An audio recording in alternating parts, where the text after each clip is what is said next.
everyone, and welcome back to A Theater Near You. My name is Kris Randazzo, and I can't say my own name. My name is Kris Randazzo, and I'm joined this evening, as always, by Weezer of Juice, Paul Giroux. Glad to be here, buddy. I enjoyed this movie. I wheezed it pretty good. And Frozen Caveman, Sean Doyle. This month's letter was E, and we all landed on Encino Man. Is Pauly Shore as funny as he ever was? Let's find out. But first, how's everyone doing tonight? I can't believe you just asked if Pauly Shore was as funny as he ever was, because I have a lot to say tonight about Pauly Shore. But I could tell you how I'm doing. Do you want a weird story? Yeah, always. Okay. So last night we went out to dinner. We discovered this thing, like, I don't know, a couple weeks ago.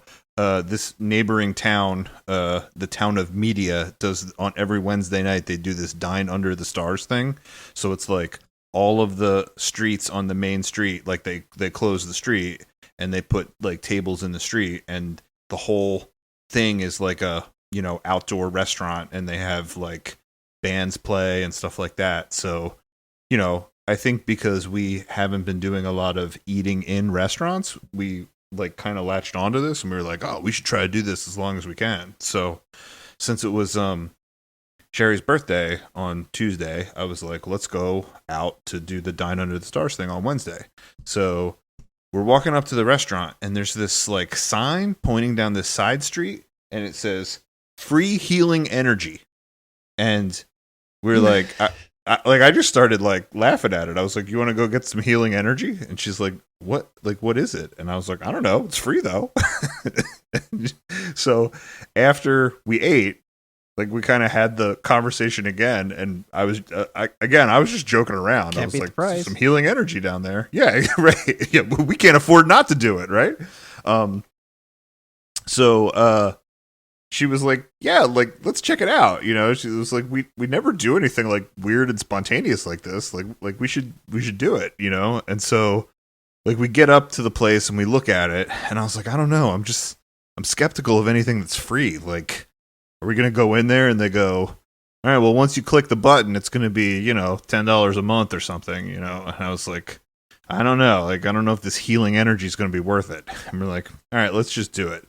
And so, like, we walk into this place, and it kind of looked like a conference room, and there was these two people in there, and they were like seeing clients in person, but then some people were like zooming in, and like they did these like 10-minute things. I don't know what you want to call it, but like they took Sherry in a room, and I saw the lady like walking around her, and it kind of looked like voodoo, like she was like waving her hands and stuff like that. And so Sherry kept looking at me. So I thought it was totally voodoo, and that I needed to make an excuse to get out of there and not do it. And so then the guy's like, well, do you want to do it?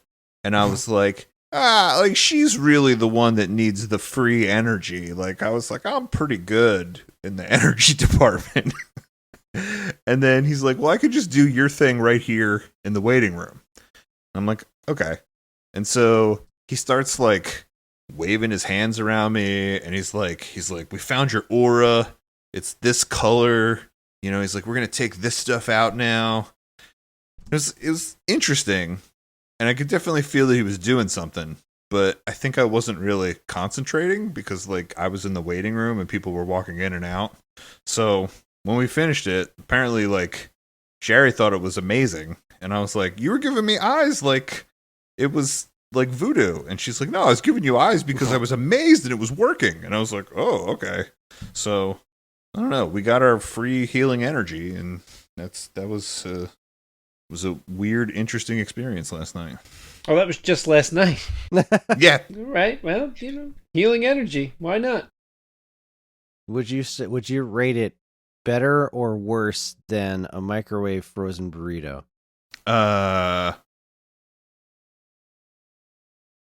I can't answer this one, Paul. You have to answer this one. on par. Equally good. Okay. All right. Fair enough. All right. Well, Unless, Sean, do you have any weird stories you want to share before we start? You want me to try to match free healing energies? No, I don't have anything like that. I can't remember my life at all. Wild.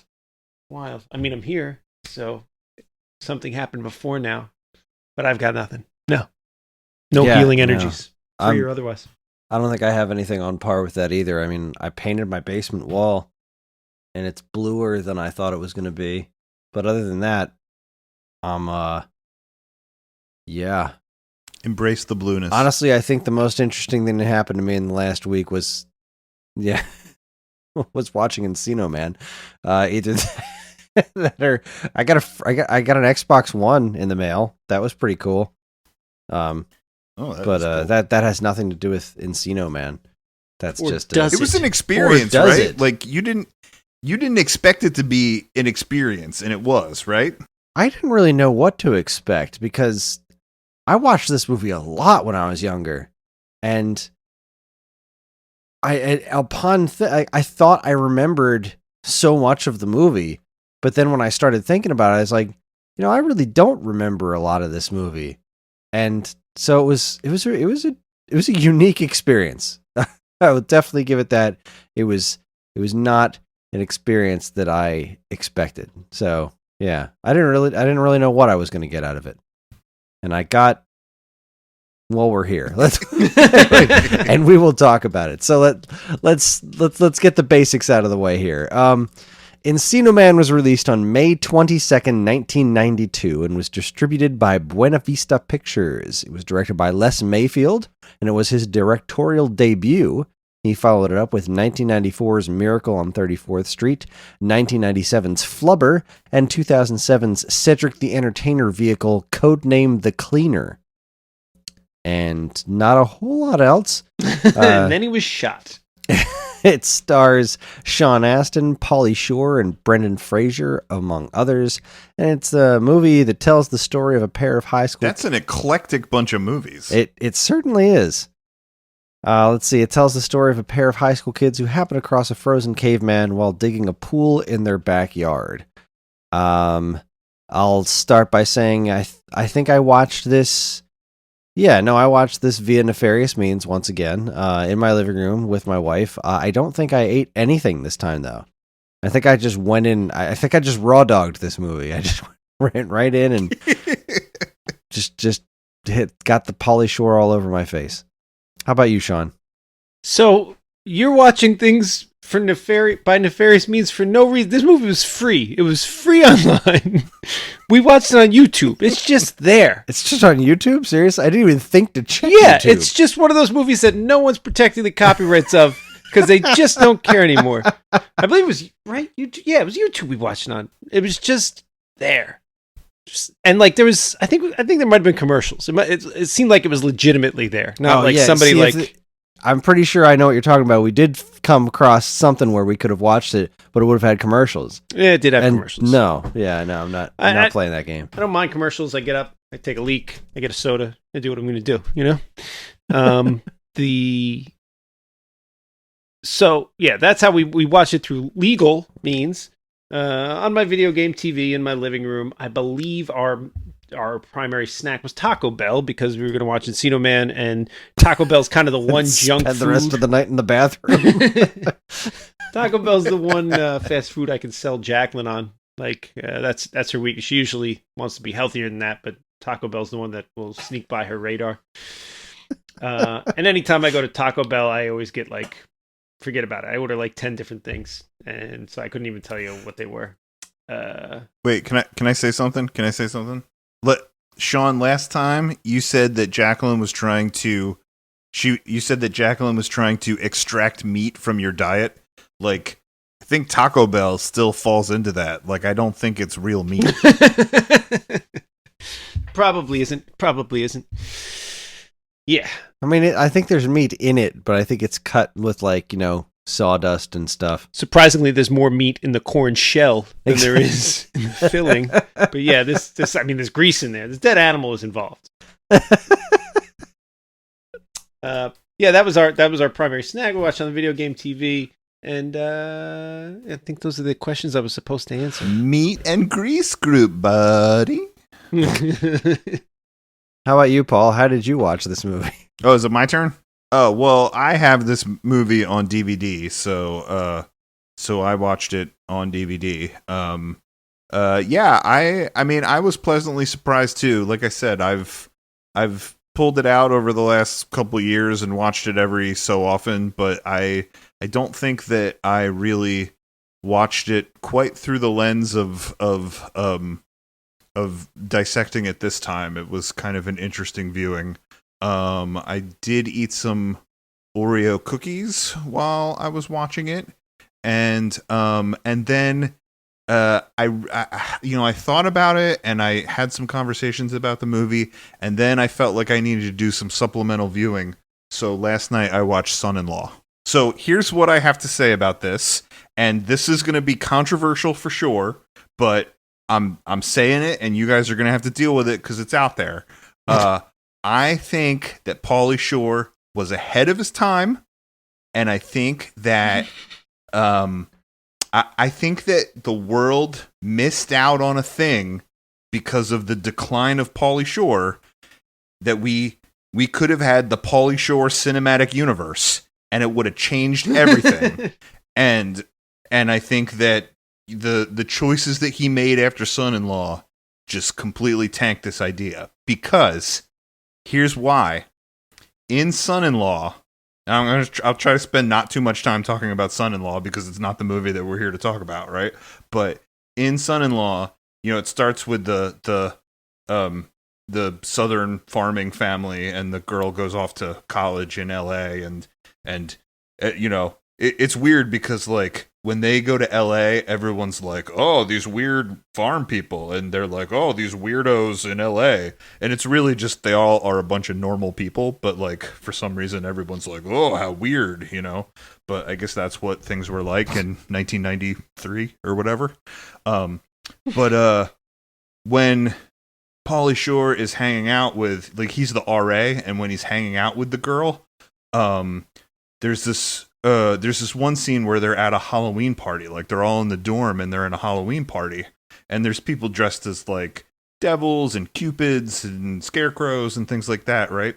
And Pauly Shore is dressed like Carmen Miranda, so he's got, like, the big fruit thing on his head, and he walks into this room, and there is Brendan Fraser dressed like caveman teenager guy, right? Like, he's got his long hair, and he looks in that scene where Stoney takes him to the amusement park. So he's, like, got the sunscreen on his nose, and he's got the sunglasses, and, like, Pauly Shore walks over to him, and he's like, hey buddy, what you doing? Blah, blah, blah. Like, who are you? And, like, Brendan Fraser kind of grunts, and he, like, takes a frog from somewhere, I don't know, like the frog from the science lab, yeah, and he, like, holds a lighter under it, like he's toasting the frog, and then he takes a big bite out of it, and he grunts, and then he walks off screen, and Pauly Shore kind of does this thing where he's like, what? No. Do I know? What? And then, like, he just kind of doesn't acknowledge it anymore, and that's it. So they really missed a huge opportunity here. They could have had all these interconnected movies with all these characters in the Pauly Shore-verse, and they blew it. Well, so to tag on to that, and I didn't do any supplemental watching, but during the commercials is usually Google time. The commercials will come on, and I'll say something, or Jacqueline will say something, and we look it up, because it's not like in the 90s where you didn't know something and you just had to ponder that question and find someone, a friend who might have some insight. No, you just look it up, which is sad but useful. And Brendan Fraser's career and Pauly Shore's career are heavily intertwined until Pauly Shore disappears and Brendan Fraser continues on to stardom. So, like, Pauly Shore, all of his following movies, Brendan Fraser was in, except for Biodome. But, like, he had 4 or 5 movies, and Brendan Fraser's in all of them. It was, like, Son-in-Law, In the Army Now. There was another one. He didn't make that many. Pauly Shore's, his heyday was pretty short-lived. It was, like, 5 or 6 movies in, like, 5 years. And other than Biodome, I'm pretty sure Brendan Fraser was in all of them. It might have just been bit parts, but I don't actually remember him in like. I didn't remember that scene in Son-in-Law, and I don't remember who he was in the Army Now. In my defense, I think I saw In the Army Now once in the theater, so that was 30 some odd years ago. So I don't think I've ever seen In the Army Now, but like that's definitely on the list to watch like in the next couple days. Yeah, then that must mean that Biodome was his big mistake. Like not having Brendan Fraser in Biodome is what cursed his career. Like that's what tanked him. I think you're right. I feel like there was one more movie, and I can't think of what the hell it was. I'm sorry, I'm just over here being fascinated. I did not know that Brendan Fraser was in more of his movies. In fact, I'm realizing now that I know shockingly little about Brendan Fraser's career. Well, after Pauly Shore disappeared, Brendan Fraser went on to be a star. He did the Mummy movies, which were big hits, right, and then he did Journey to the Center of the Earth, and whatever the sequel to Journey to the Center of the Earth was called. Journey. I can actually fill in some information about Brendan Fraser's career if you would like. And there was a Journey to the Center of the Earth. Didn't they just redo Journey to the Center of the Earth with The Rock, though? There was another Journey to the Center of the Earth with Brendan Fraser? In like 2005 or 6, I took Zach to see it when... I forgot all about that. It was a kid's movie, but I mean, I don't know. They took a Jules Verne product and they did something with it, and I was like, all right, I'll take what I can get Jules Verne-wise in modern day. Sean, the other Pauly Shore movie you're thinking about is Jury Duty. Jury Duty. That's the other one. Right. Another one that I think I went to the theater with Alan Kiefer and saw when we were like, I don't know, probably like 12 when that came out, right? What are we talking, 93, 94? What's that make me, like 13 maybe? And I don't think I've seen it since. I don't think I've seen any of these other movies. You want to hear the scoop on Brendan Fraser's story? Oh, definitely. So it's actually kind of like sad. So he. Well, then no. Okay, fine. Then I won't. No, go ahead. Then make it happy. Just lie to me. I don't know the facts. Make up different facts that are happy. He did really great, and everything was awesome. The end. Wonderful. See? I'll sleep well tonight. No, so apparently, I guess around the time of those Mummy movies, or maybe in the movies he did just after, or both, I guess. He was kind of the biggest star there was at the time. Like he was a good actor. Like I think we could all even see, even just from Encino Man, that like. It was no small feat there, and he did an excellent job. But like those Mummy movies, like he's like serious actor, but also like action star, quippy kind of humor. Like it sort of had the whole package, and like he was the biggest thing around at that time. And he was getting parts left and right, and I guess like. Hollywood came calling, and it's like he sort of didn't know how to say no to it. Like he didn't know how to advocate for himself. So I think he did a lot of his own stunts on the Mummy movies, and like he maybe should have said that wasn't safe, or I can't do this, I need a stuntman or something like that. So I think he like fucked up his back pretty bad. I think he messed up his knee. That there was stuff that he did because people asked, and he didn't know that he could advocate otherwise, and he had some like pretty bad health problems after those movies. Like he had to have his knee rebuilt, and he had to have surgery on his back and stuff like that, and that's why for like 10-12 years he was sort of just doing like little TV things, and it seems like now he's sort of like ramping back up again. So well, I mentioned it last week. The Doom Patrol, he's in that. He's great. I'm really enjoying the heck out of the show, and he's great in it. Yeah, but also, like, it's definitely clear that robot's face is sort of like modeled after his face. Like, it's kind of funny how Robot Man is him, but he only has to voice Robot Man. Like, there's a couple of episodes where it's like a flashback and he's definitely, you know, in the episode doing his thing. But like, I think for the most part, he's just in a voiceover booth. Oh, you don't think it's him in the costume? I don't think so. Oh, I don't know. Maybe not. That character's kind of clunky in its movements, so I don't think there's a whole lot of like huge exertion on who's ever in the costume. As far as like, I don't think there's a lot of stunts with that character because he's kind of herky jerky. You know, like he's barely walking. But you might be right. I mean, there's no way to tell. You can just hear his voice. Yeah. But he's good in the flashback scenes, and he's voicing it well. I don't know. I still give him a thumbs up, even if it's not him in the costume. Well, According to HeroicHollywood.com, Doom Patrol star Brendan Fraser has praised the actor inside of the Robot Man suit. In case you didn't know, Brendan Fraser rarely appears in the Robot Man suit for Doom Patrol. The character is physically played by Riley Shanahan in the DC television series. There it is. well, There it and is. Kris will attest to this too. Like, it seems like, you know, like I think the TV stuff that he did in the years in between, like you didn't see him much, but when you did, it was like pretty spectacular. And he was on, I just think of Scrubs. yeah, what was it, Kris? It was like a 4 or 5 episode arc on Scrubs, and it was kind of like gut wrenching at the conclusion of it, as I recall. Yeah. Wasn't that like the second time he came back though? Like he came once and then right, he came once and then they found out that he was sick and then he said he would get treatment and then like he came back a bunch of episodes later and then he died. Yeah, I think you're right, because there sort of was this part where we sort of all had to fall in love with him, and then there was, you know, like once you sort of understood his character's relationship with like Dr. Cox and stuff like that, then there was that episode where you sort of found out that he wasn't there. It was just Dr. Cox remembering him, right? That's what it was. Yeah. Something like that. Yeah.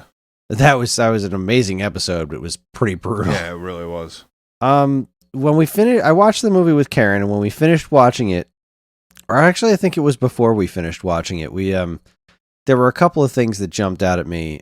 Thing number one, which I think we talked about a little bit in Bill and Ted as well, was that movies like this and Bill and Ted and shows like Saved by the Bell gave me a completely unrealistic expectation of what high school life was like, especially what I'm pretty sure high school went exactly like those three paradigms. no, right? I more mean like the physical building of what a high school is, because like when you think of the high schools in those shows, they were all like they had like all these multiple floors and elevators and like just, there was a lot of hanging out, and I mean the high school in this movie was just like a complex. Wait, Kris, are you telling me that when we were in high school that you didn't have the driver's ed teacher pull up right in front of the school and then you drove around like on 2 wheels in the parking lot? Are you telling me that was a thing that didn't happen when you were in high school? I mean, Did you not have any classes in building B, D, E, or F? I mean, come on, man. You had to take the trolley to get to one of them. Did you not hang Clearly, out I don't on the remember. quad and play frisbee golf with your bros? I didn't drive my car to school either. I never learned to read. The other thing, sorry, the other thing was, so Karen also loved this movie when she was a kid, and I just loved the hell out of this movie when I was a kid. And she said something that was very true, that neither of us realized just how much one's enjoyment of this movie hinges on whether or not you think Pauly Shore is funny. Because, like, there's just not a lot else going on besides, you know, Brendan Fraser's performance is wonderful, but, like, most of the movie's comedy seemed to be built around, like, all right, do you think Pauly Shore talking weird's funny? Because if you don't, there's not much here for you. Oh, I think I disagree. I'm happy to be proven wrong, and I'm not going to say that I didn't enjoy myself while watching the movie. Okay. Okay. Let me pose this question to the two of you. Whose movie was this? Whose story is it? Ooh, I know the answer. It's the story of the kind of rapey teacher who was the neighbor in The Burbs, and I didn't realize made another film until I just rewatched this, who like just gets too close to that girl when he's explaining the sexual activities of cavemen. It's him, right? It's all about him. That guy is my favorite character in The Burbs, and I was so happy to see him in this movie. And then also, like, thank God he explained to us what a Neanderthal was, because I would have been lost with this movie if he wasn't the one to give the exposition in class right before the caveman thawed out. Add The Burbs to the list, please.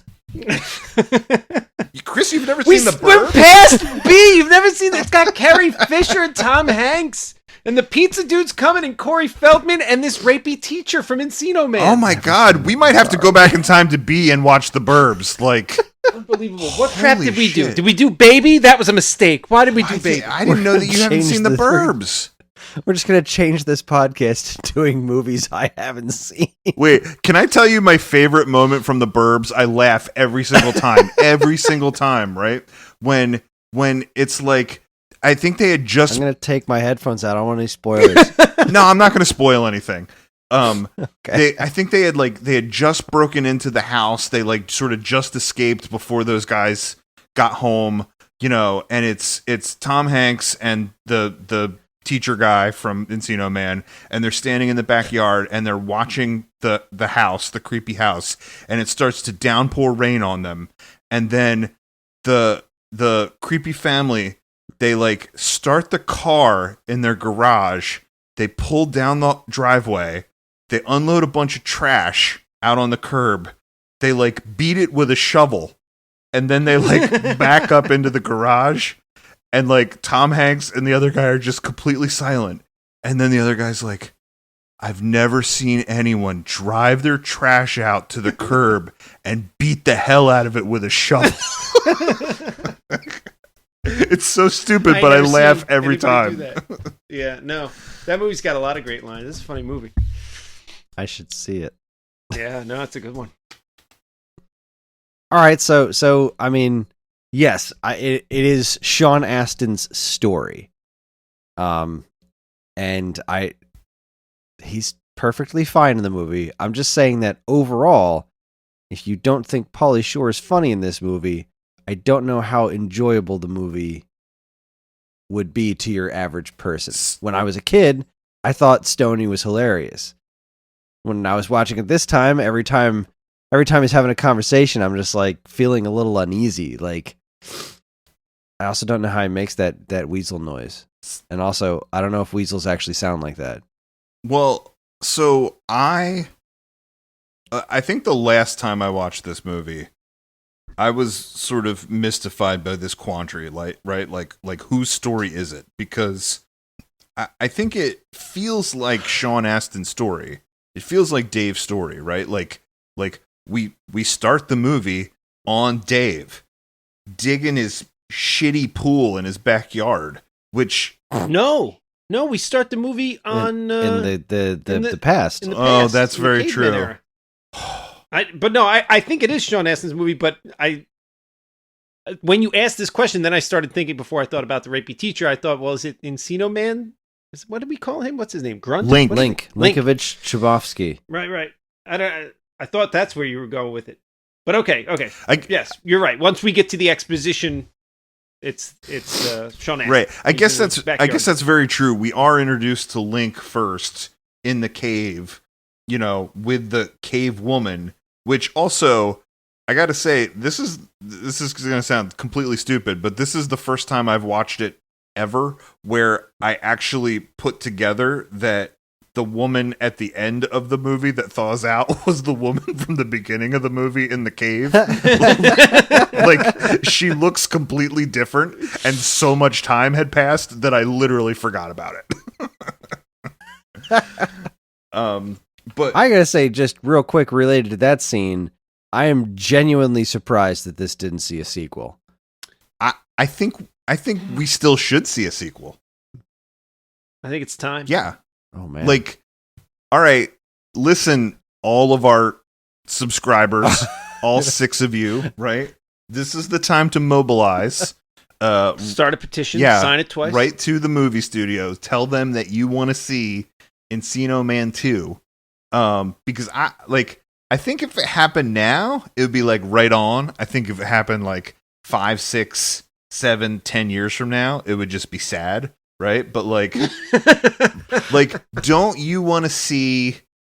So first of all, I don't really know what Pauly Shore's doing right now, but like we've seen Sean Astin a lot recently, right? Like he's been in Stranger Things and stuff like that, and he kind of he's doing all kinds of stuff. Yeah, and then Brendan Fraser is sort of like having a renaissance, right? Like, don't you want to see both Dave and Link as sort of like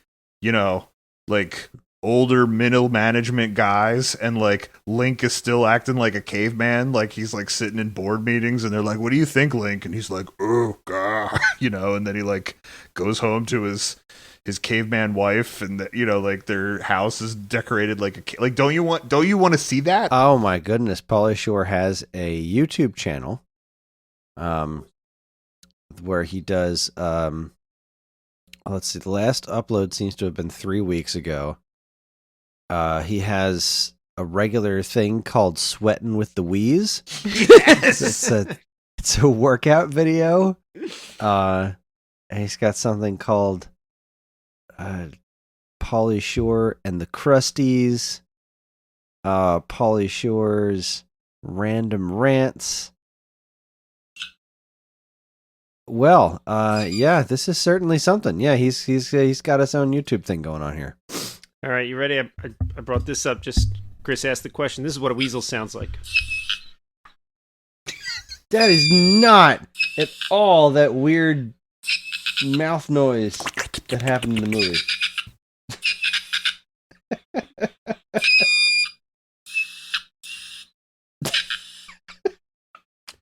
Yeah, doesn't seem like a useful nature noise. I think if he had said to click a little bit there, if he had said I'm the weasel buddy, and then he made that noise, like nobody would keep watching the movie. Everyone would be like, that's disturbing, and we want to go home. Wow. All right, Random Rants episode 171. Man, he's been at this for a while. So he seems really angry. Listen, I asked whose movie it was because I always thought that it was Sean Astin's story, right? And then one time I asked this question on Facebook, and somebody said that they had a discussion about it in a film class, and they concluded that it was Sean Astin's story as seen by Pauly Shore, as through the perspective of Pauly Shore. And I was like, that's interesting. When I watched it this time, I really felt like it was all three of their movies, like that each one sort of has their own sort of like journey and is interesting aspect to it, right? But like I don't think that like Dave really learns a very good lesson in this movie. Like I don't think that, like I think he was the one that was supposed to have the biggest arc and actually have a character turn in this movie. And like I don't think it was as poignant as it should have been. I mean, what did he learn? Like he was after that girl, and he thought that he should have that girl because she was with the jerk. And then by the end of the movie, he got with her. What exactly did he learn? Well, I think maybe that's my issue with it, right? Like this was my impression of it this time. When the movie starts out, or after that beginning scene with the caveman, when the movie goes to present day, we see Dave digging this crappy backyard pool, right? And like, I mean, he's just digging a pit. He's digging a pit. I mean, he's digging a pit, and just because you fill a pit with water doesn't make it a pool. And he thinks that's going to be his ticket to popularity. Like, what kind of dumb fucker is like, you know how I could be cool at school? I'm going to dig a giant hole in my backyard. Like, and it's going to fill up with dirt water. And at the end of the movie, they're all swimming in it. And I'm looking, I need to see this closer. And you know what's best? You know what's best? If you really watch that shot in the beginning as it approaches his house, you see all the other houses in the area. Like, I don't remember if it's a pan shot or a zoom in, but whatever it is, you can see the other houses. They all have pools, right? So, like, I think they were trying to show us that, like, he's down and out. He doesn't have the pool, right? But really, it only emphasizes the fact that having the pool's not going to matter. Yeah. If you're the only kid with a pool, maybe it is a ticket to popularity, especially in a hot desert town. But if everybody's got a pool, you getting a pool's probably not going to help. Yeah, I mean, I know that the whole thing of him digging the hole is the catalyst for the whole movie because that's how they unearthed the caveman. But like, my God, does Dave miss the mark, man? Like I don't know why you think that digging this giant puddle in your backyard is going to make you the coolest guy after the prom. And then, you know, the very next scene, he's like riding on the back of Pauly Shore's moped. And it's like, yeah, of course everybody thinks you're a dork. You're like digging a big hole in the backyard and you hang out with this dude and you ride to school on the back of a moped. Like, no one likes he's digging you. this hole. He's digging this hole like 2 days before prom. There's no way you can turn a hole into a pool. I don't think the pool's finished like at all. I'm looking at the scene at the end, and it's pretty low quality, but it just looks like it's a dirt pit full of water. It is. Everyone wants to swim in that with their prom It's hair. a giant mud puddle. You know what else is great? He How said, do you fill this thing? that would take more than 2 days. It takes like Because more than a day it would just sink through. right? Filling a regular pool takes like a day and a It's half. just not- if you're doing it with a garden This hose. is one of but the more unbelievable aspects of this movie. I'm sorry, this is where I'm drawing the line. Finding the caveman in the dirt's one thing. You know, this pool has offended me. It just occurred to me, Paul's like, well, we needed that because it established it's the catalyst for how they found the caveman. But it's not. There's an earthquake that like forces him out. That could have happened without the pool being dug. Right, the pool was unnecessary. Like, it's not like he was digging and hit the caveman. There was an earthquake that like shoved a pot to the, and then there was like, then he jumps and he catches the pot and they find the thing, right? I remember, no, there was an earthquake. That's what forced it up. And then the teacher even said, I think, you could find like ice after an earthquake, which didn't make any sense, and the science seemed real wonky on that. But he was like, "Oh yeah, sure. Ice comes right up." After That's the what I'm earthquake. saying. Thank God we had that teacher to explain things to us. Just explaining the science of this movie. Look, They've it doesn't make established some sense, rules, so we're going to go ahead and No, piece this together for you.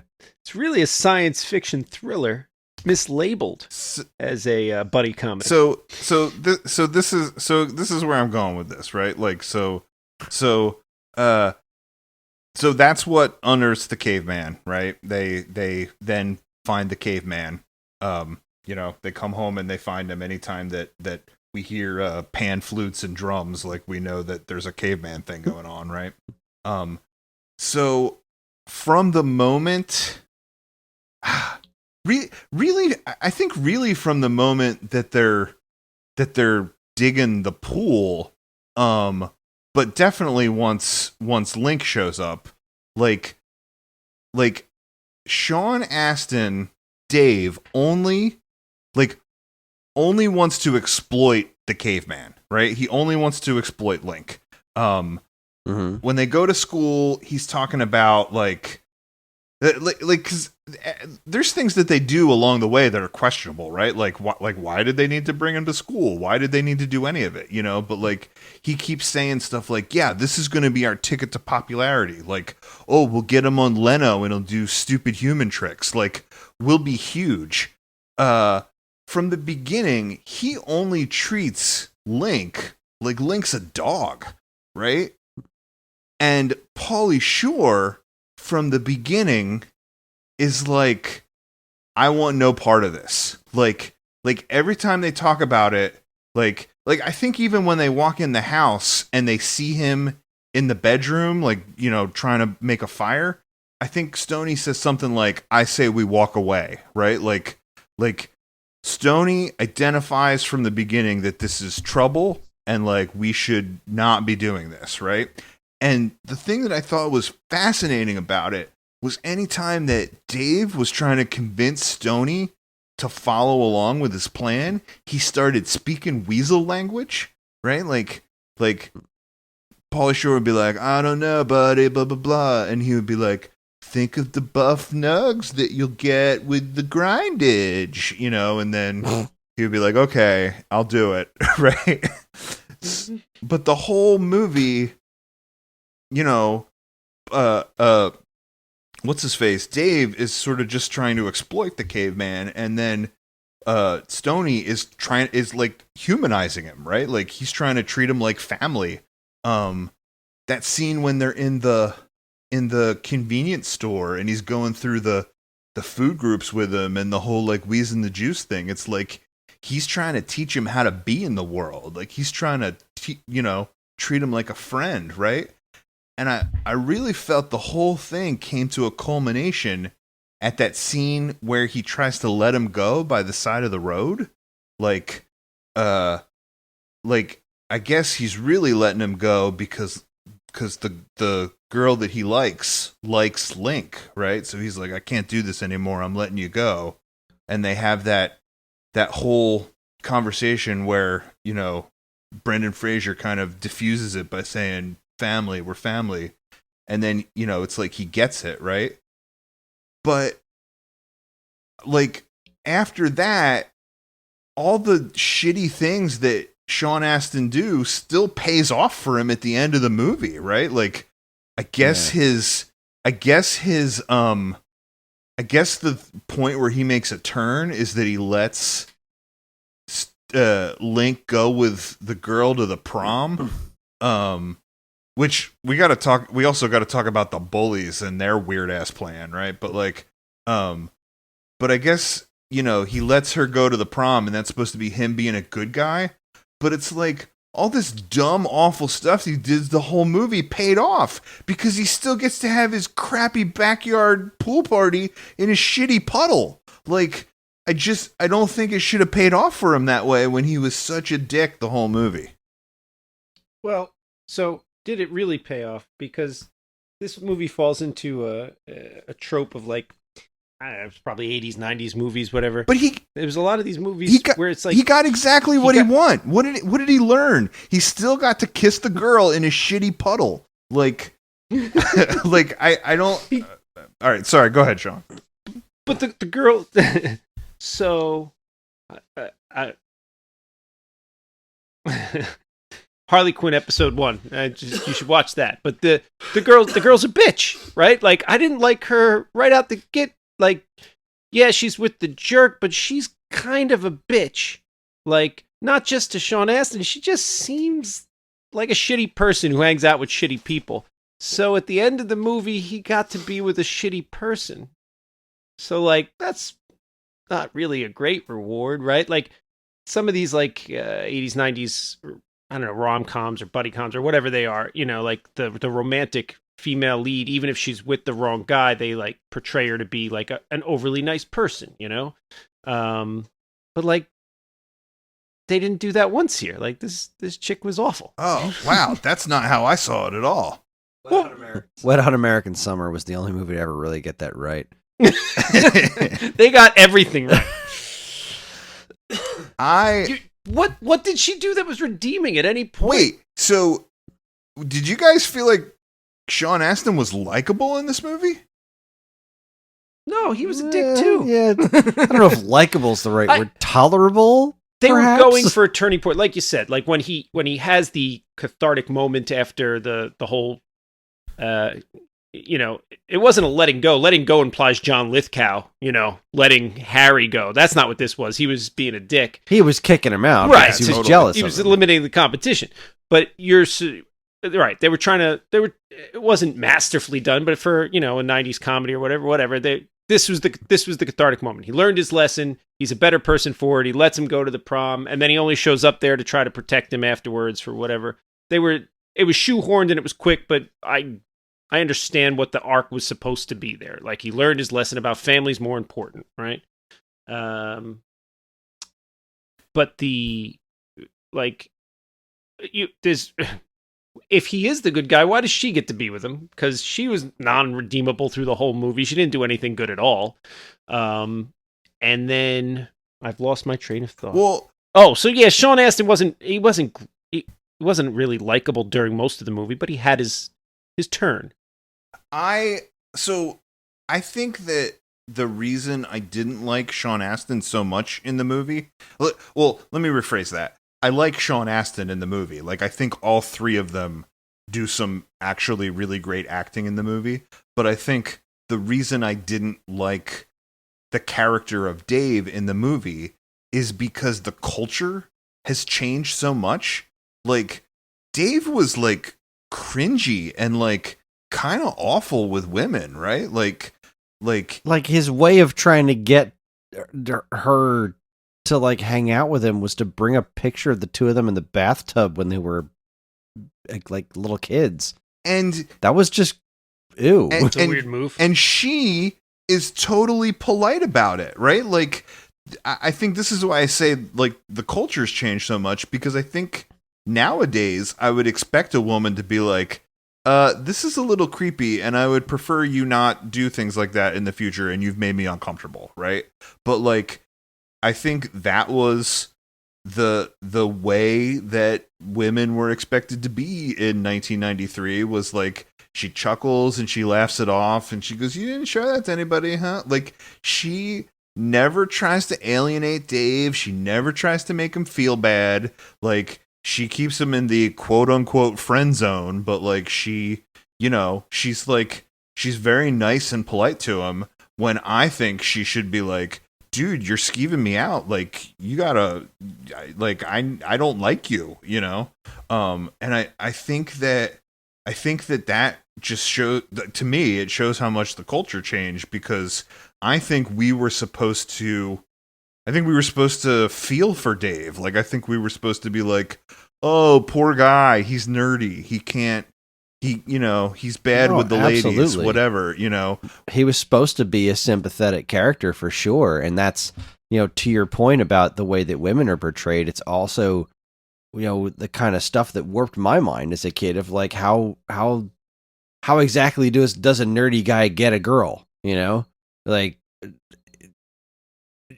the ways that he acted in order, and like the mindset that he was in is like, everything in life is about getting laid. Everything's about scoring chicks and getting the girl. And like, I don't understand the relationships between any of these people. I'm not even sure why Stoney hangs out with him. Right? Like, what do they have in common that makes him want to hang out? What makes Stoney want to hang out with him? Because like you said, he's not just a nerd. He's kind of creepy. And you're saying that was kind of the culture. Like, being creepy towards girls was a thing that happened in movies, that was shot in a way to be like what you're supposed to do. Like that's the right way to do it. That's the only way you're going to get what you want, right? And it's so incredibly wrong on so many levels. Well, that's why I was so fascinated this time I watched it, and that's why I started by saying I think Pauly Shore was ahead of his time, because I actually thought that Pauly Shore came off looking really cool in this movie. Like, he he was the sort of voice of reason the whole time, right? Like, he was always the one being like, "Don't think this is a good idea, Dave. Don't think we should be doing this." Like, whatever the thing was, right? And like, and Dave was the one that sort of like convinced him of his like exploitive plan, right? And then in that scene where, that scene that happens by the roadside, like, it was shocking how Dave was so not clued into what was happening, because he's like, "You don't care about anything, Stoney. Like, my favorite line, all you care about is wheezing, nugs, and grindage," And it's like, that is not what Stoney had been putting out the whole time. Like, Stoney was the only one humanizing him. Stoney was the only one, looking out for him. Was the only one treating him like a person, right? And then, like, it resulted in this whole fascinating conversation between my wife and I, because she was like, I always thought that Pauly Shore came off as really misogynistic in these movies. Like that, he was like ogling the girls. He was always talking about, boobs and stuff like that. And that's how we sort of got into the conversation about Son-in-Law and why we watched Son-in-Law. Because she's like, yeah, there's that scene in Son-in-Law where he's, teaching the younger kid about boobs and stuff. And I was like, I don't know. I think if you go back and watch that, you're going to feel differently about it. Like, I don't think it's like him being like, yeah, go out and get laid. Like, I think it's him being like, enjoy life. Like, you're from this stodgy Southern family. Like, you're going to get out in the world and you're going to find, that there's connections to make and stuff like that. And that's what I felt like his philosophy was in Encino Man. Like, he just wanted, he didn't want any of the high school bullshit. He just wanted to hang out with the people that were interesting and fun to him. And like, he knew everybody's name in that movie. Stoney would walk into the principal's office and he'd talk to the administrator and he knew her by name. He said hi to the janitor by name. He goes into the convenience store and he's like, what are their names? Like Rajneesh and Vishnu or something like that. Like, he was like friendly with all these people. I think the scene in the bar where he like kind of makes friends with those like Hispanic dudes, and they're all like, they're kind of challenging him in the beginning, and then like they kind of all become like buds at the end, and they're talking like weasel language. Like, I just feel like Pauly Shore wanted to connect with people and hang out and have fun and be himself. And that's why he was friends with Dave, because he didn't care. You know what I mean? Like, he's like, I don't need to be with the cool people. I'm going to hang out with you because you need a friend. All right, that's fair. Your assessment of Pauly Shore's character is not wrong. I think the trouble is that character is buried underneath the gimmick of the way that Pauly Shore talks, this whole weasel thing. The weasel language?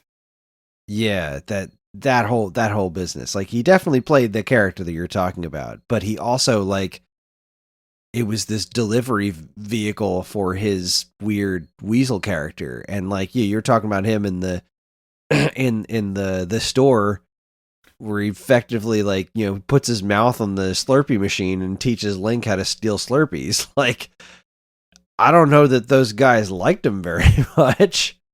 But I think he wanted those guys to be on board with it. I think he wanted to be like, look, buddy, wheeze the juice. Like, we can all wheeze the juice. Like, I think it was about him sending his philosophy out into the world. His like, his carefree, have fun, be yourself, weasel philosophy. No, I get it.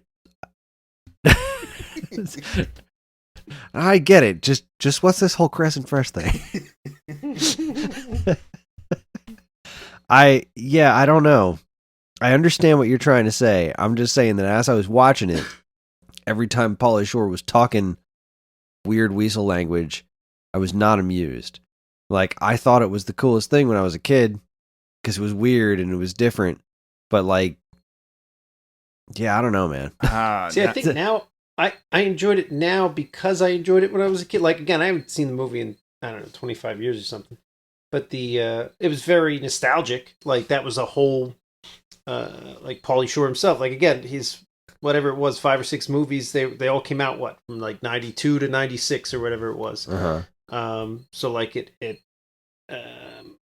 I'm not saying I need a TV series or need to follow his podcast or whatever it is online and get that character constantly, but to watch this movie right now at this moment was enjoyable because like him doing that was just I don't know, it was nostalgic. It brought me back to, whatever, 1994 or whatever the hell it was. The music brought me back. That was a good time. And, like I said, that weird version of high school in California. Definitely brought me back a bit. But yeah, I was not amused by Pauly Shore. I almost thought that sometimes it almost felt like two completely different movies, because I thought sometimes in the scenes with the dialogue there was so much going on that like it was weird, and I think some of it was the weird Pauly Shore language, but like sometimes they were having a conversation but then really communicating something on a completely different level. But then some of the scenes in between were like, wouldn't it be funny if a caveman was in now time and he drove a car on two wheels, or like, wouldn't it be funny if we showed him taking a bath to Right Said Fred music and eating toothpaste? Like I think sometimes the stuff that was going on was like really deep, and then sometimes it was like, let's make a montage with a bunch of gags about cavemen now. You mentioned the car thing, and I wouldn't be me if I didn't mention Radmobile. I did not know that was a real arcade game. When I was a kid, I had never seen Radmobile in the arcades. I knew that it had to be some sort of real game because it was running on Sega's AM3, which was like the same visual effects that ran stuff like Afterburner and Outrun.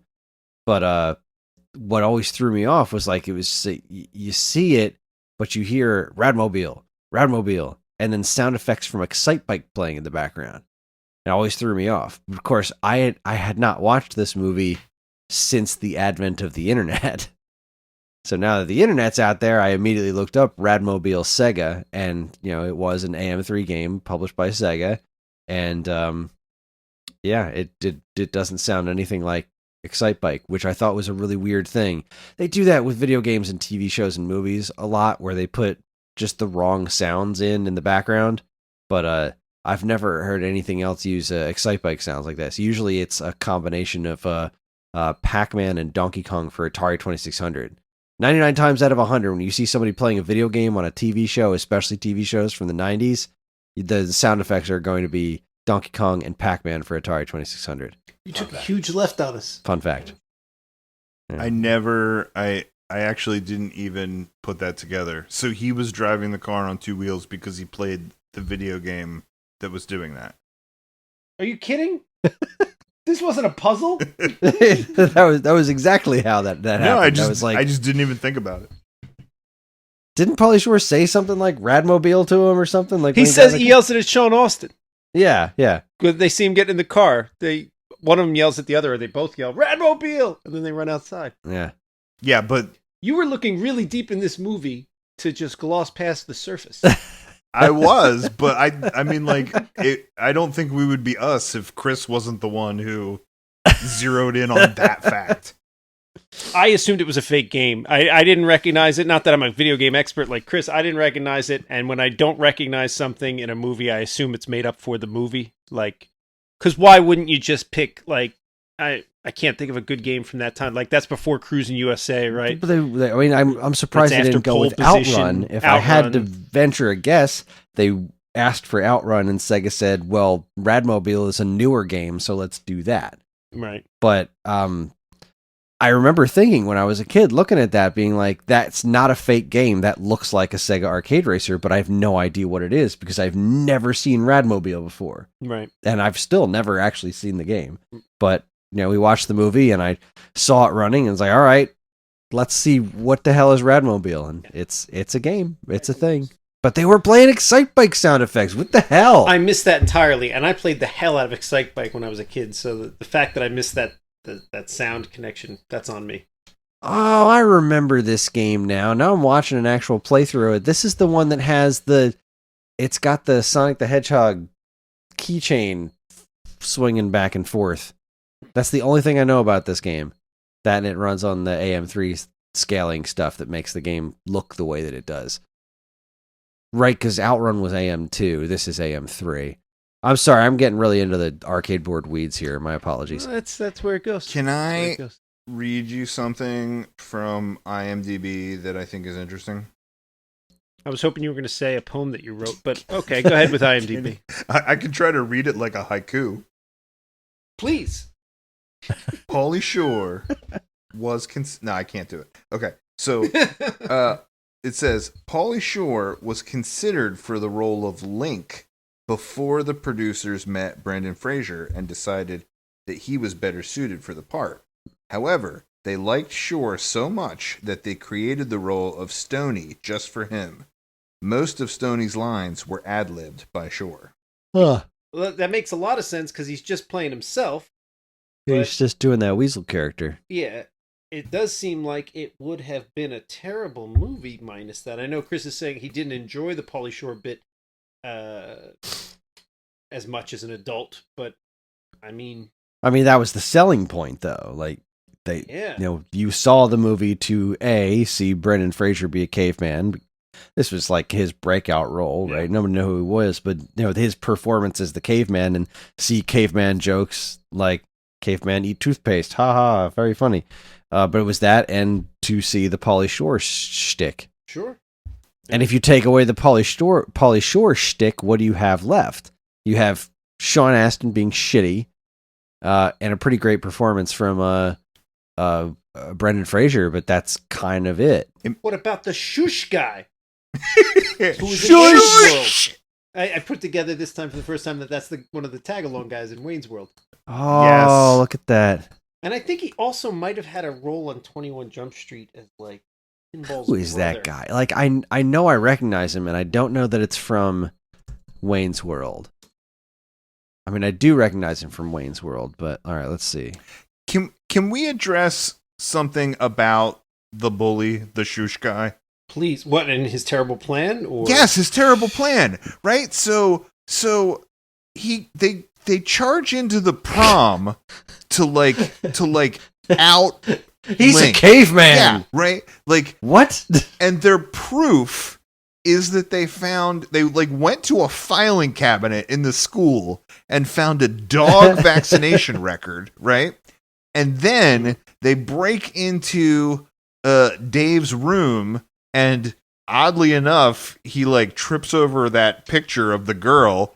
Again, super creepy, right? But finds the Polaroids in there, and the Polaroids are literally ice cube, sort of a face in the ice, maybe something in the ice, group shot of the three of them. That's his proof that they found a caveman? He did not think this out well. And even then, what exactly does telling everyone he's a caveman mean? What exactly is that going to mean to a group of high school kids? He's a caveman. That's something out of a friggin' science fiction movie. Yeah. No matter what photographs he throws at them, nobody's gonna care. was he banking on an ingrained racist Right? feel towards cavemen? Caveman, fuck no! I didn't realize he was one of those dirty. Get him out of here! Even if it wasn't a cheering reaction he got, it just doesn't seem like a good way to throw somebody under the bus to prove that there's something that there's no natural hatred towards. But again, maybe it's just a real racist area, and anybody who's not exactly like them has to go. Huh. I don't remember seeing a lot of diversity. Maybe, I don't know. By the way, I know the guy from two things, actually, that obviously I know him from Encino Man. That's where I saw him first. But the other things that I recognize him from afterwards, where I think, why do I know that guy, was from NYPD Blue and Gilmore Girls. Okay. I didn't watch either of those shows. I know him from Wayne's World. And again, I think he was on 21 Jump Street. I think he played Pinball's brother in the later seasons. But I could be totally wrong. It could be just another actor that looked like Officer him. Joey Penhall. See, there it is. Doug Penhall at age 16. Called that. I haven't watched that show in forever He either. was in 13 episodes. I've never seen that show. It was what gave Johnny Depp his breakout bit. Huh. His first stuff was a 1979 movie called Hot Stuff, where he is credited as Boy with Fish. Someday I will be Boy with Fish. Someday I will be hot stuff. You're welcome. Only hot stuff with fish. Well, to Sean's point about the diversity in the movie, I mean, yes, there certainly wasn't much diversity in the movie. It's like 3 of the whitest white guys that ever whited around the place. But in a rich white area in California. Yeah, no, don't get me wrong. 90s, I don't know the area that they're supposed to be in personally, but if it's a rich white area, then I guess you portrayed it correctly. But I more meant like at the school, like none of the bullies were. All the bullies were just. I thought that, like, again, I feel like all I'm doing is like praising Pauly Shore, which is weird. But like, I thought that like that again was another like endearing thing about Stoney, right? That like he knew who all these people were. You know, he was on a first name basis with everybody. Like he didn't concern himself with the people that didn't like him. Like he was just about going out and meeting new people. You know. And that he wanted to be buddies with the convenience store guys, and he wanted to be buddies with the dudes that he met in the bar. And that like that mentality sort of rubs off on Link. That like again like Sean Astin is only treating him like a dog and exploiting him. And as soon as Stoney opens him up to his world and how he conducts himself in the world, all of a sudden Link is like he's like being friendly with the 2 like weird hip hop guys in the hallway, and he's like making friends with the computer nerds in the like robot club, which, by the way, is that the dude from Goonies? Which dude? Sean Astin? No, the dude from the robot club. What? Link was... Oh my god. Like, it was in like 2 scenes. He's like, here, I'm going to IMDb to check. Who do you think he was in Goonies? The dude! You talking about Data? Yeah, Data. I don't remember this robot club guy being overly diverse. Oh my god, I'm looking at the IMDb page. Yes, he's in Goonies and he's Short Round in Indiana Jones. He was only in like... That's him? Yeah, he was only in like 2 quick scenes in this movie. But scenes. That was like a weird like Goonies reunion there. I missed that guy was Asian. Wow. All right. That is a little bit of a Goonies reunion. They just left Corey Feldman out. Screw that kid. Yeah. Kind of a blink and you miss it kind of a thing there. I forgot all about him. Who was the other guy that was like making fun of him in the beginning or something? What? Were there 2 like delinquent kids, or am I thinking of something else? In the beginning? Making fun of the computer kid? And then, right. The computer. They kid. were like rapper. Yeah, and the kids, and they were making computer fun club. Yeah, who were those 2? Yeah, I think that's what I'm talking about. Those 2 kind of like hip hop guys. That's what I was calling them. Yeah, but like I think what they were trying to show us is like Link brings those 2 worlds together. He links them, if you will. Like they're making fun of each other in the beginning, and then he becomes buddies with both of them.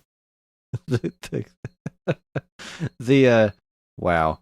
The cave woman's official credit is Cave Nug. Played by Sandra Hess. Oh no, she was Sonya in Mortal Kombat Annihilation.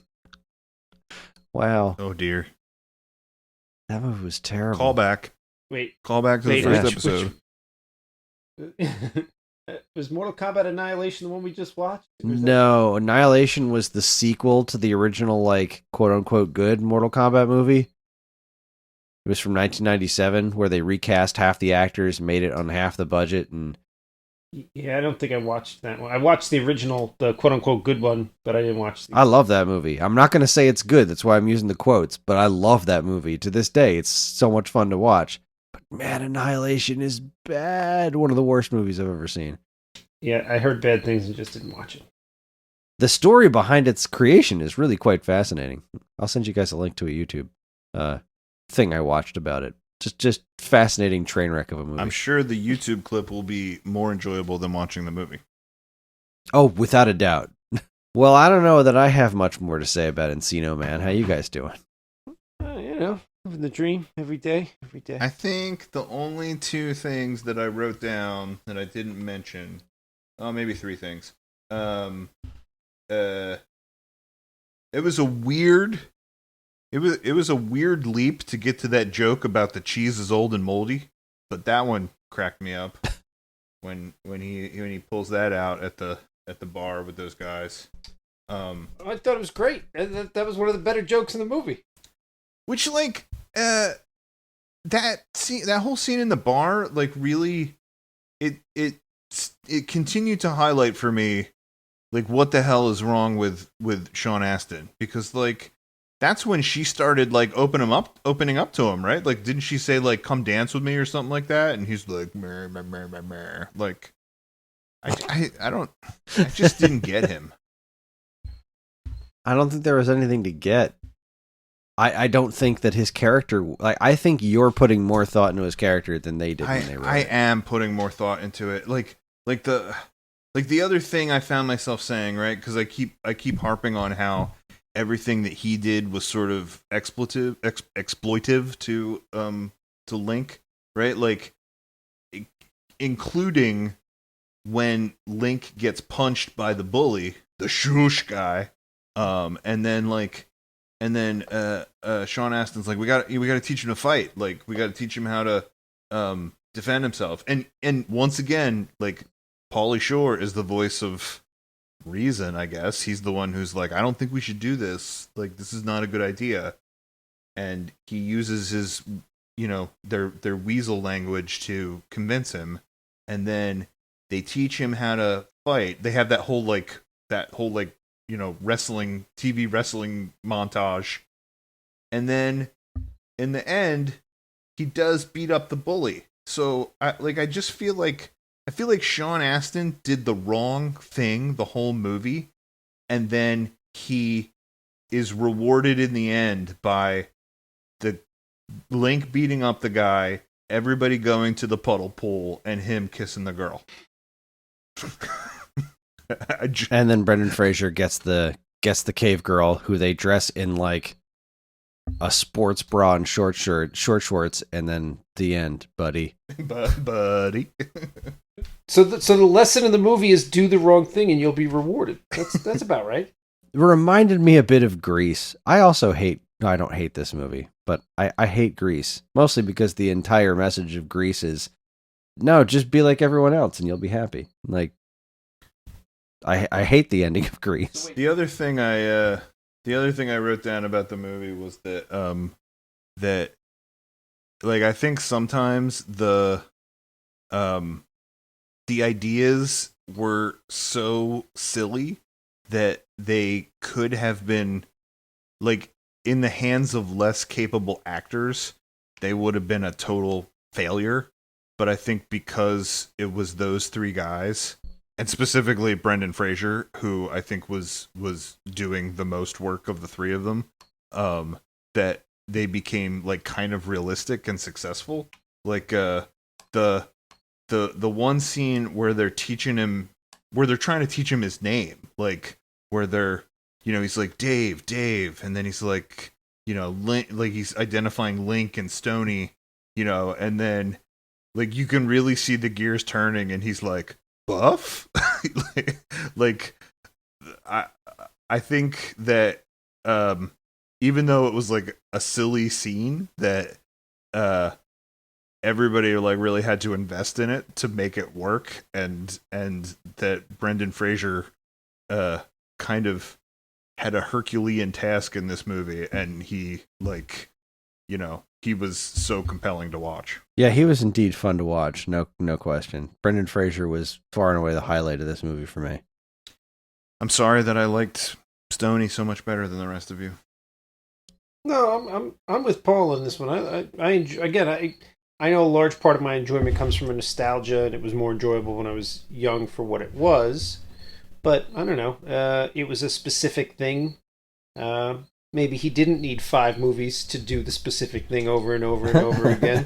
But I enjoyed watching this movie and him in it the other day.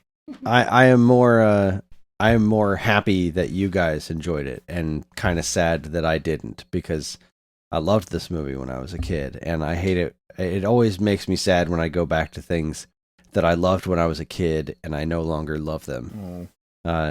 I didn't say I hated it. I certainly didn't hate it, and I enjoyed my time watching it more or less, but it was more or less than more. More or less than more. I did think it was strange that throughout the week, whenever anyone texted me about the podcast and I responded with a Pauly Shore picture or like voice pattern, that everyone was like, everyone just ignored me. Like nobody was like, "Oh, Paul, are you going to be the weasel this whole time?" Like, I guess Pauly Shore had more of an impact on me this week than everybody else. So I should have figured that from the fact that nobody said a thing about my text messages. You should have realized by now I'm terrible at responding to text messages. I get to them when I get to them. I'm just like, I don't know. I kind of like them. Please feel free to continue texting me. You know what it is? I keep changing the sounds on my phone to be like Futurama noises, but like it doesn't matter what I change the sound to. When my phone rings or makes the noise that I got an email or makes the noise that I got a text, I'm just like, son of a fuck. Like, it's just terrible every time. And then later I look and I see that it's you or Kris, and I'm like, oh, that's okay. But then it's like, late at night, I'm like, I'm not going to text them now. It's midnight or whatever. Next time I see you, I'm going to steal your phone in secret and put a custom ringtone on it, so whenever you get a text from me, it goes, "Hey, buddy, I'm the weasel." I would love that. You are welcome to figure out how to make my phone do that. That'd make me happy. Oh, right. Wait, I had one more question about this movie. One more question. Go for it. Why are all the girls like gaga over Link? Like, he can't even speak words. And there's that one girl that's like, I'm gonna nail him. Well, I think you just hit the hammer on the nail right there. That they were painting all the girls as just thirsty as fuck. Including the main girl, who not only was thirsty and jumped over to Link and was with the jerk, but her friend called dibs. What part of dibs didn't she understand? That's true. And like, it's not like she was with the shush guy for his personality. Like I said, Wet Hot American Summer was the only one that got that right. Like, no, I'm with this guy because he's hot. Oh yeah, what did they say in Wet Hot American Summer? She's like, I'm interested in sex, specifically with him, not with you. Yeah, that I'm out. Yeah, I'm good. I'm tapped. All right, well, it's time for the everyone's favorite part of the show. Figuring out what movie we're going to watch next. So we have the letter F. So who's going first? I can't do it anymore. It doesn't matter what I suggest. I'm apparently the most predictable human being ever. Paul's always got my number, and Kris sees it coming. I actually don't know what either of you are going to choose for F. I had a really hard time. Yeah, I with also F. have no guesses for either of you. Yeah. And then I also tend to base my picks on what I think maybe you guys, at least one of you maybe hasn't seen, because that would be interesting. And then it never fails. I skip over Ed Wood, which you haven't seen, and I assumed you have, and suggest Escape from the Planet of the Apes, which you've both seen multiple times. So, I mean, I'll go. I'm going to say this, and you're both going to be like, yeah, we've seen that. I have it on DVD. The poster's right behind you. Let's try. And I don't know the year. I'm going to call it 1983. The 1983 film Flash Gordon. Oh, okay. Oh, I have not seen Flash Gordon. No? No, yeah. Queen does the whole soundtrack. I know of the soundtrack. I've Okay. never actually seen the movie. All right. Kris hasn't seen it. Pretty awesome.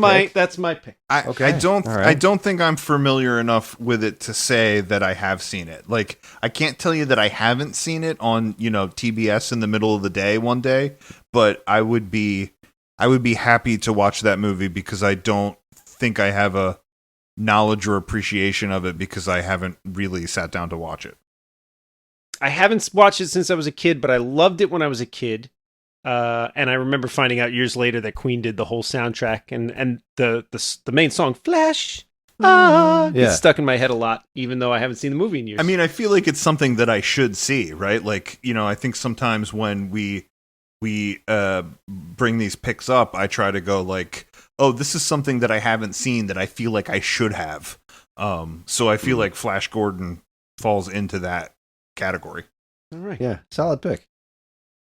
All right, you want me to go next, or Paul? Do you want to go next? What do you want to do, Chris? I'll throw mine out there because it's not great. Sure.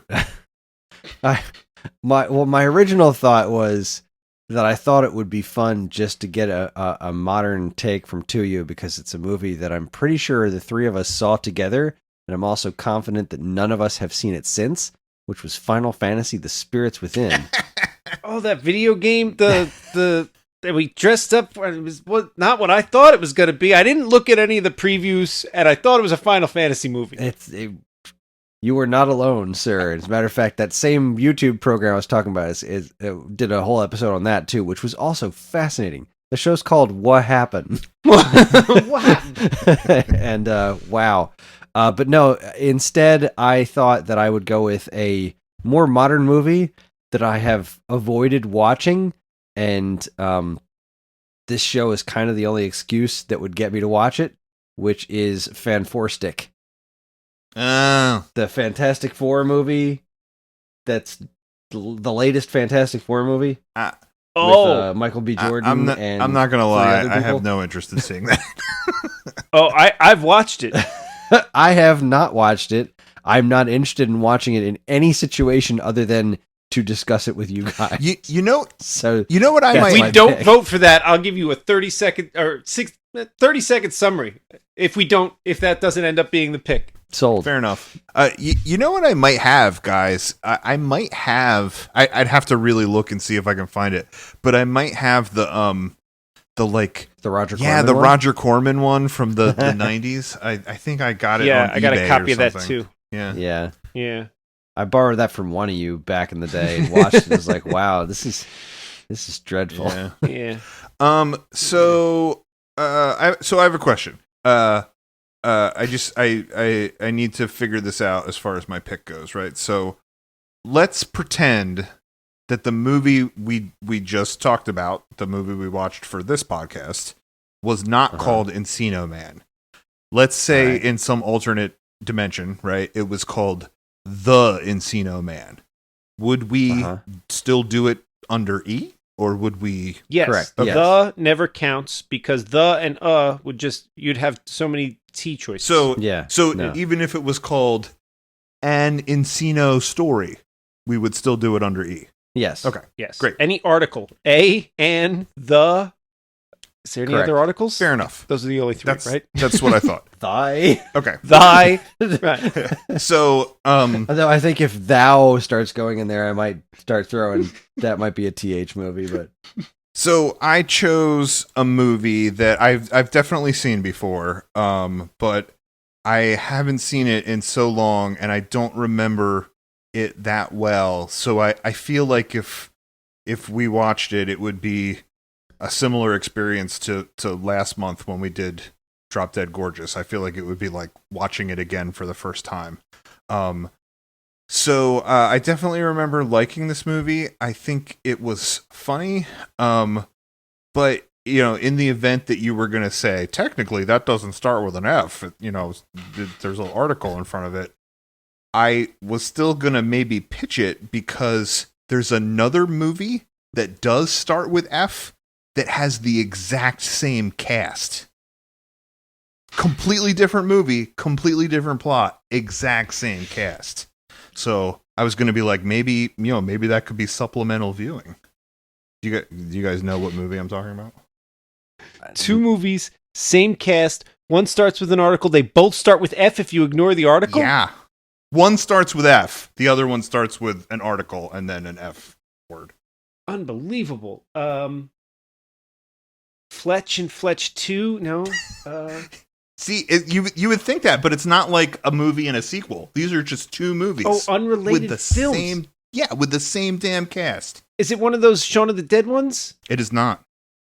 I feel like I'm going to know what you're talking about when you say it, because there's something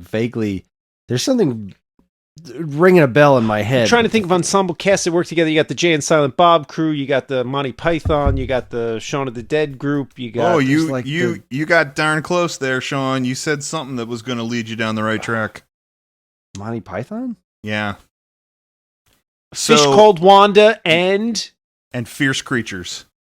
Fierce Creatures. Yes. Wow, I've never even heard of Fierce Creatures. I don't know Fierce Creatures. So I know Fish Called Wanda. I don't know Fierce Creatures. So I don't remember Fish Called Wanda very well, but it's Jamie Lee Curtis, Kevin Kline, and then from Monty Python, it's John Cleese and Michael Palin. And I think in Fish Called Wanda, it's kind of like I think it's sort of like a heist, sort of like double cross story. I feel like maybe Jamie Lee Curtis and Kevin Kline are a romantic item, but they're pretending to be brother and sister. And I know that John Cleese is like the mark, like he's the guy they're trying to trick. And he keeps walking in on them. There's sort of it's sort of like a screwball comedy where like he'll walk in on something happen in a compromising position, and then he'll be like, oh, like there's a lot of like sort of sexual humor in it. But Fierce Creatures I remember a lot better, I think because the name explains the movie better. In Fierce Creatures, John Cleese and Michael Palin are zookeepers at this zoo that's like going out of business. It's losing money, and because it's losing money, it gets bought by this corporation. And I think that Kevin Kline is the son of the owner of the corporation, so it's kind of like, because he's related to him, it's like, well, here, like, this is your project, like, you make this zoo solvent. And I think Jamie Lee Curtis maybe is the PR person, like she works with Kevin Kline somehow. But his idea is that in order to make the zoo make money, they're only going to feature dangerous animals, fierce creatures. And then when they're like, well, what will happen to the other animals? He's like, I don't know, we'll get rid of them. So then John Cleese and Michael Palin freak out about what's going to happen to their other animals, their poor, cute animals. So they decide to pretend that every animal is a fierce creature. And they're like, oh, this pangolin, it's spiky and it's got poison, it'll hurt you. So I remember there's a lot of weird comedy in that because they keep pretending that all these animals are fierce creatures. Right. I don't remember this movie. I'm looking at it now. I don't remember this movie at all. I've never heard of it. So is that your pick, or is Fish Called Wanda your pick? I think Fish Called Wanda is my pick, but if you guys were going to say that's off the table, then I was going to say Wanda Fierce Creatures. Now I got to go watch Fierce Creatures anyway, because I love John Cleese. I've never seen this movie. Fish Called Wanda, it's been a while since I've seen it, but I do know that. I can't remember if I've seen that one or not. I know I own it because Karen had it. There's a copy of it right over there, but yeah, I don't know. All right, so Fish Called Wanda, Flash Gordon, or Fantastic Four? Four stick. All right, that's 2 for Flash Gordon. All right, so Flash Gordon it is. Flash Gordon it is. I voted Flash Gordon. I felt like Sean needed the win. I voted Fish Called Wanda. I like Fish Called Wanda. It was a good. It's been a couple years since I've seen it. It's a good movie, though. I like fish. Wanda's a great word. Sure, why not? Jamie Lee Curtis, John Cleese, Pilot on all that stuff. Oh yeah, Flash Gordon. All right, so we're gonna do Flash Gordon real quick for your sake. This is how Fantastic Four went. Everyone said it was terrible, and I didn't go see it. Me and Jacqueline watched it, and I said to her, turned to her mid-movie, I said, this isn't that bad, this is fine. They took a couple liberties, it's fine. Let's see where they go with it. She said to me, see where they go with it?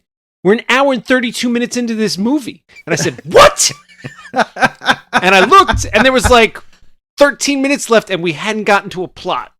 And then all of a sudden, Dr. Doom did a bunch of stuff that didn't make any sense for his character or have any basis in anything, and it was over. That's that movie. Wow, I gotta see it. I have to see it someday. But the first hour and a half, it's not bad where it's enjoyable. In fact, I didn't think it was bad at all. It just... and then it stopped. It just... I don't know what it did. It just... I was like, what? It wasn't good, but it wasn't bad where, like, there was up to that point, there was just no reason to complain. It was like, yeah, whatever. It's plotting along, whatever. Well, there you have it, folks. Flash Gordon. And that's going to wrap it up for our show. The Theater Near You is a part of the Geekade Podcast Network, and if you'd like to get in touch with us to share your comments, movie suggestions, or whatever, you can send us an email at mail@geekade.com. It can also be found on most social media outlets and the official Geekade Discord server, all of which can be found in our show notes. Thanks for listening, and we'll see you next time in the Theater Near You. Goodbye!